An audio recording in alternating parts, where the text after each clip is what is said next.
வரும்போது என்கிட்ட ₹1 கூட இல்லை. ஆனால் நீங்கள் கடைக்கு வந்த பிறகு எனக்கு நீங்கள் வந்து அந்த 1 மாதம் வரைக்கும் நீங்கள் பார்த்தீங்க. அதோட விசுவாசமாக என்ன பண்ணால் எனக்கு நீங்கள் தான் வந்து அம்மாவை வேணும்னு சொல்லி என்ன சட்டப்படி தாயாகவும் தகப்பனாகவும் என்னையும் ஹஸ்பண்டையுமே வந்து அவன் தத்து எடுத்துக்கினான். இதை விட எனக்கு என்னங்க பெரிய இதுவாக இருக்கும். இதுதாங்க என்னுடைய உலகம்.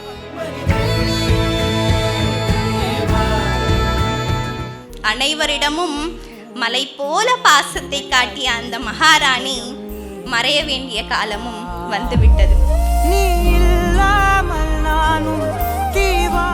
1000 கண்களிலும் உன் கண்களை நான் அறிவேன். ஏனென்றால் அவை என்னை மட்டுமே படம் பிடித்துக் கொண்டிருக்கும்.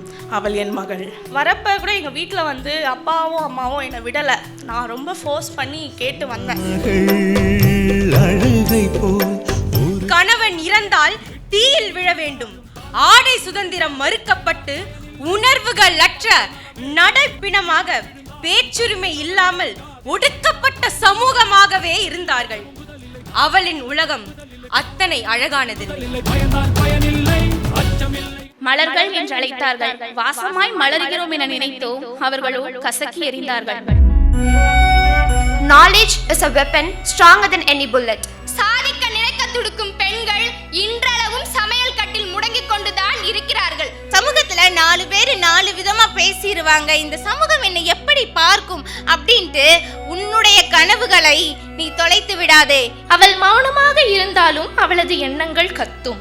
அவள் தனிமையில் இருந்தாலும் அவளது கனவுகள் பேசும். ஓர் ஆணுக்கு பின்னால் பெண் என்பதற்காகவா நீ பிறந்துள்ளாய்? இல்லை, ஓர் ஆணுக்கு நிகரானவள் தான் பெண் என்பதற்காக நீ பிறந்துள்ளாய் என நினைவில் வைத்துக்கொள். உங்களோட இயல்பு என்ன? அந்த இயல்புல இருந்துட்டு போயிடலாமே இல்லையா?